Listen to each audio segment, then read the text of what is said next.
Министрлер кабинетинин төрагасы Улукбек Марипов Катар Чарити кайрымдуулук уюмунун башкы директору Юсуф бин Ахмед Аль Куварини кабыл алды. Тараптар бир катар долбоорлорду ишке ашыруу боюнча маселелерди талкуулап, мындан аркы кызматташтыкты өнүктүрүү боюнча пикир алмашты. Төрага өз сөзүндө уюмдун ишине жараша Кыргызстандын аймагында билим берүү, саламаттыкты сактоо, социалдык коргоо, республиканын алыскы райондорундагы инфратүзүмдөрдү жакшыртуу жаатында 1500дөн ашуун долбоор ишке ашырылып, дагы 500дөн ашууну кезекте турганын билдирди. Ал ишке ашырылып жаткан долбоорлордун өзгөчө маанилүү экендигин белгилеп, фонддун жетекчиси Юсуф бин Ахмед Аль Кувариге кыргыз элине көрсөтүп жаткан кайрымдуулук жардам үчүн ыраазычылык билдирди.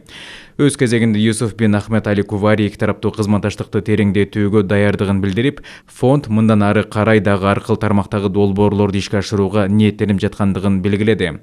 Улукбек Марипов өлкөнүн социалдык экономикалык өнүгүүсүнө кошкон салымын эске алуу менен Юсуф бин Ахмед Аль Кувариге Кыргыз Республикасынын Министрлер кабинетинин ардак грамотасын тапшырды.